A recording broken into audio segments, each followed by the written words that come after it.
David Reinhardt, bonjour, merci d'être avec nous. Bonjour Lise Gutmann. Alors, ce matin, vous souhaitez nous présenter le dernier numéro de la revue Outre-Terre.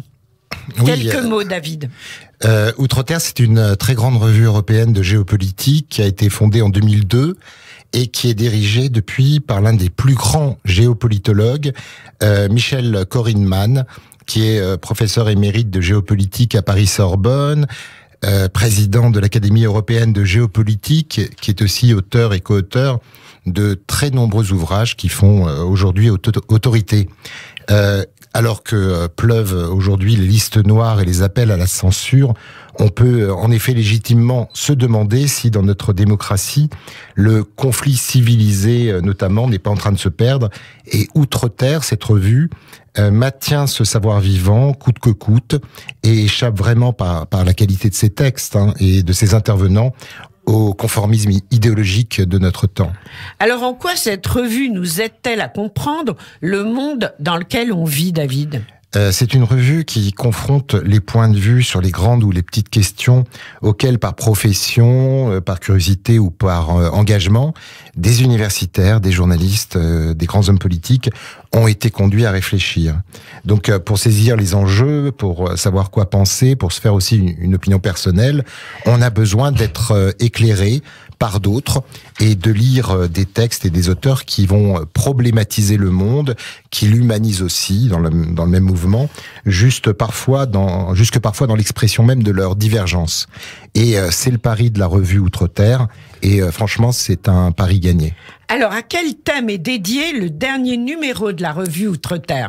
Le dernier numéro, qui est sorti hier et que l'on peut d'ores et déjà commander sur Amazon, a pour thème géopolitique de Dieu. C'est-à-dire que les catégories dans lesquelles nous sommes habitués à penser depuis des années ne nous permettent plus d'appréhender notre monde. Les économistes ramènent toujours tout à leur discipline, aussi bien les économistes libéraux d'ailleurs que leurs adversaires, qui réduisent le monde à la mondialisation. Et les réactions très vives aujourd'hui, notamment dans l'ex-Europe de l'Est, nous montrent que nous sommes face à un choc des civilisations qui n'est pas soluble dans l'économie. Alors pourtant, on ne peut pas croire en l'économie. La prospérité a été porteuse à l'Est de démocratie et de liberté. Oui, on ne peut pas ne pas croire en l'économie, certes, vous avez raison, mais l'étude des marchés, les statistiques de l'emploi ou de la consommation, c'était qu'une partie du vécu des populations. L'Occident est en effet plus assimilé à une réalité géostratégique et économico-politique qu'à une réalité civilisationnelle, mais il s'est ainsi auto-sabordé dans sa représentation de lui-même. Il y a une phrase d'André Malraux qui dit, là je la cite, j'ai sous les yeux, oui. La nature d'une civilisation, excusez-moi, la nature d'une civilisation, c'est ce qui s'agrège autour d'une religion.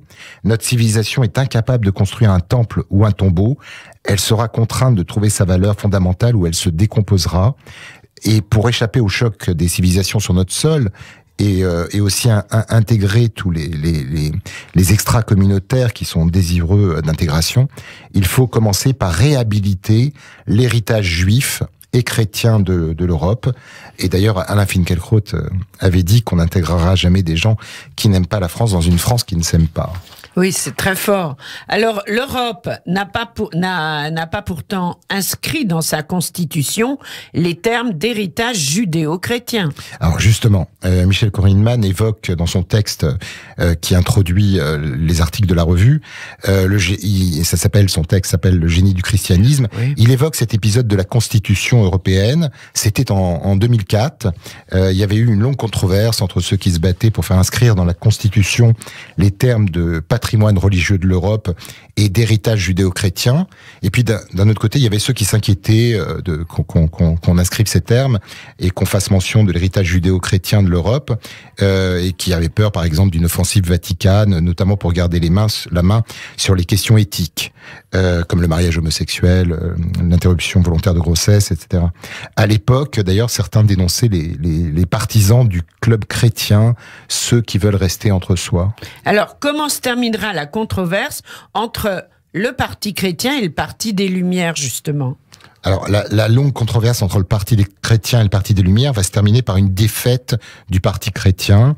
Michel Korinman écrit dans la revue qu'en tranchant contre l'inscription des racines chrétiennes dans la Constitution, les conventionnels européens ne s'en rendaient pas compte, mais ils allaient affaiblir massivement l'Union européenne parce que la laïcité républicaine, selon Michel Korinman, surtout en France, reste trop pâle, trop abstraite, trop générale, si vous voulez, et n'a pas la même capacité de résilience devant le choc des civilisations que le christianisme. Donc il est important, selon Korinman, que l'Église retrouve son prestige, d'autant qu'il nous rappelle qu'une guerre contre le christianisme est en marche. Même une guerre mondiale. Alors justement, pourquoi parler d'une guerre mondiale ? Parce que il y a un siècle, le Proche et le Moyen-Orient comptaient quand même 20% de chrétiens, pour beaucoup victimes du totalitarisme islamiste. Aujourd'hui, ils ne forment plus que 4% de la population. Ah oui. Nombreux d'ailleurs sont ceux qui évoquent même l'épuration des chrétiens d'Orient et surtout du monde musulman. Cette épuration s'est faite parfois de façon massive et subite par des génocides comme ceux des chrétiens araméens, arméniens et grecs de Turquie. Il y a eu aussi malheureusement les résultats des guerres civiles au Liban ou au Soudan, le nationalisme en arabe en Égypte, en Algérie ou ailleurs, ou le retour de la charia et la montée de l'islamisme radical qui a métamorphosé les sociétés musulmanes depuis l'indépendance des années 50-60. Alors, dans la revue Outre-Terre, le professeur Rémi Brague évoque le voyage du pape en Irak en février 2021 qui a réconforté les chrétiens d'Orient. Alors, en effet, il dit que les chrétiens d'Orient ont dû se sentir un peu moins oubliés que jusqu'alors, mais il critique aussi dans la revue l'expression utilisée lors du voyage du pape, l'expression « les trois religions abrahamiques », tout comme l'expression des trois religions du livre. Elles ne sont juste ces expressions qu'à un niveau très superficiel, j'allais dire journalistique. Si l'on veut dire que judaïsme, christianisme et islam possèdent tous trois un livre saint et qu'il y ait question d'un personnage nommé Abraham, c'est vrai. Oui. Mais selon Rémi Brague, un peu d'approfondissement montre toutefois que ces formules sont fausses, en tout cas très approximatives, parce qu'il rappelle que le rapport au livre n'est pas du tout le même dans toutes les religions. Pour l'islam, ce qui a été révélé par Dieu, c'est le Coran, le livre dont Dieu est pour eux est l'auteur au sens propre de ce terme. Oui. Et donc il n'y a rien à ajouter ni rien à retrancher. Et pour le christianisme, la Bible n'est qu'un texte inspiré dont les auteurs sont des hommes et qui raconte la façon dont Dieu s'est engagé dans l'histoire du peuple avec qui il a fait alliance. Et pour Abraham, alors ? Alors, pour la figure d'Abraham, sa fonction dans l'islam est diamétralement opposée à celle qu'elle a chez les promoteurs du dialogue interreligieux. La revue nous rappelle ou Rémi Brague dans la revue plutôt, que pour ceux-ci, il représente la racine commune des monothéismes révélés, c'est-à-dire leur tronc commun. Mais pour l'islam, évoquer Abraham, la figure d'Abraham, sert à exclure les deux religions précédentes, puisque le Coran dit à deux reprises qu'Abraham n'était ni juif ni chrétien, mais qu'il était soumis à Dieu, c'est-à-dire en arabe muslim, c'est-à-dire musulman. Et enfin, dans son intervention dans la revue, Rémi Brague rappelle que l'islam cherche à éliminer les religions qu'il considère comme polythéistes, qui pour lui sont simplement fausses.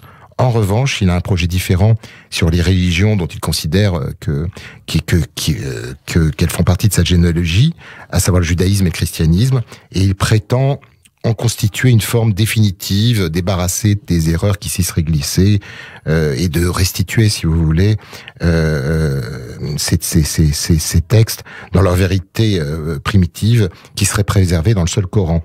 Donc judaïsme et christianisme sont pour lui des religions qui ont manqué le coche, et au Moyen-Âge, les adhérents de ces deux religions étaient donc tolérés dans la cité musulmane, mais comme des sujets de seconde zone, qui étaient soumis à un impôt spécial, on sait, et à des mesures discriminatoires. Alors, la revue pose aussi la question, le Saint-Siège est-il naïf avec les totalitarismes ? C'est une vraie question. En effet, il y a un texte passionnant signé Christophe Dickest. L'objectif de ce texte est de décrire la façon dont le Saint-Siège a réagi face à la naissance des totalitarismes, le nazisme, le communisme, aujourd'hui l'islamisme. À l'occasion des visites diplomatiques ou pendant leur voyage, Paul VI, Jean-Paul II et Benoît XVI ont apporté une attention particulière par exemple à cette question du dialogue avec les musulmans. Et le Saint-Siège, comme toutes les puissances internationales, négocie très pragmatique, une règle que le pape François applique encore aujourd'hui tant bien que mal, autant sur le front des pays de confession musulmane qu'avec la Chine communiste. Dans ses relations avec les États musulmans, le Saint-Siège recherche le principe de réciprocité, mais c'est en vain, parce qu'il y a des mosquées, des écoles coraniques, effectivement, qui se développent en Occident, et les musulmans peuvent bénéficier, heureusement, de la liberté religieuse, mais il devrait en être de même dans les pays musulmans pour les chrétiens. Dans les faits, à de très rares exceptions près, je pense à l'Irak sous Saddam Hussein ou à la Jordanie, les chrétiens ne bénéficient pas de cette réciprocité. Bien sûr. Et pire même, d'un point de vue démographique, je l'ai dit, alors que les chrétiens représentaient environ 20% de la population du Moyen-Orient au début du XXe siècle, je répète qu'ils sont aujourd'hui moins de 3% sur les territoires où règne la loi musulmane. Alors, la question d'Israël dans cette revue est aussi très longuement abordée. Alors oui, c'est même une question principale, notamment sur la plume de l'essayiste Marc Brutowski, dans un texte très éclairant, Vatican, Israël et les Juifs. Il évoque dans cet article l'antisionisme existentiel de la papauté, un parti pris antisioniste affiché de l'indépendance d'Israël jusqu'aux accords d'Oslo. Il cite aussi quelques exceptions notables à ce tableau de déni de la réalité. Par exemple, la première visite d'un pape, celle de Paul VI, qui eut lieu en janvier 64. Mais cette visite en 64 de Paul VI a traduit surtout un clair souci d'éviter tout acte pouvant être interprété à tort comme une reconnaissance de l'État d'Israël. Une partie du texte évoque aussi, de ce texte de Marc Brutowski dans la revue, évoque aussi l'usurpation de la souffrance juive à Auschwitz. Jean-Paul II se rend le 6 juin 79 en visite au camp d'Auschwitz-Birkenau. Pas une fois, il prononce les mots de juif ou d'Auschwitz. Ah oui. Et même, il réintègre Auschwitz dans la théologie chrétienne. Il parle de Golgotha. Enfin bon. Enfin, il y a la question centrale de Jérusalem. La proclamation par Israël de Jérusalem en tant que capitale éternelle et indivisible de l'État hébreu est présentée par le Vatican comme contraire aux lois internationales. La visite de Jean-Paul II en 2000 a malgré tout permis d'essayer de surmonter en partie le profond fossé entre les deux parties, catholiques et israéliennes. L'actualité brûlante du drame des chrétiens d'Orient devrait inciter l'ensemble des églises et au premier chef la papauté à reconsidérer la place aussi de la violence dans l'islam. La taille de la communauté chrétienne à Jérusalem sous la juridiction d'Israël avant et après 67 n'a pas diminué. Elle reste remarquablement stable, alors que ses homologues dans les autres régions au Moyen-Orient, on l'a vu, ont été réduites dans des proportions absolument catastrophiques. Alors, que ce soit en Syrie ou en Irak, bien sûr, mais il y a aussi ce texte surprenant, l'Église catholique sur la voie d'une doctrine minimaliste du sionisme. Racontez-nous. Alors, je vais tout vous dire, Lise. C'est un texte de Gavin De Costa, qui est traduit par Marc Brutowski. Vous connaissez peut-être ce phénomène pro-israélien qui se retrouve dans ce qu'on a appelé le sionisme chrétien. Oui. C'est les chrétiens évangéliques qui soutiennent Israël pour des raisons bibliques. Et de nombreuses branches, d'ailleurs, croient que cela implique la conversion du peuple juif au Christ, ce qui est un peu compliqué. Oui, très compliqué, on va le dire. L'Église catholique s'abstient d'adopter des croyances maximalistes des protestants. Alors, la thèse de l'auteur, c'est que l'Église catholique, quand même, va vers un sionisme catholique minimaliste. Il cherche à démontrer que les faits vont dans ce sens, malgré une longue tradition, on l'a vu, d'anti-judaïsme marquant l'histoire du catholicisme. Alors cet article, c'est une véritable enquête policière où on découvre en effet que le sionisme catholique minimaliste apparaît à travers plusieurs documents officiels de l'Église. L'auteur rassemble les pièces du puzzle pour voir se former plus explicitement ce sionisme catholique. Le sionisme catholique minimaliste sera-t-il un jour enseigné publiquement par l'Église catholique? L'auteur pense que oui. Et la question pour lui, c'est juste de savoir quand. De savoir quand, bien sûr. Merci beaucoup, David Reinhardt. Je vous dis juste oui, très vite. que ce livre est édité aux éditions David Reinhardt. Ah, bien sûr. Cette revue, pardon. Cette revue. Pour une fois. Ça ne nous étonne pas. Là, j'édite une revue pour une fois. Oui, ben c'est bien à continuer. Merci beaucoup et merci beaucoup, à très vite. Au revoir. Retrouvez Radio J sur notre page Facebook. Montez le son. Vous écoutez Radio J.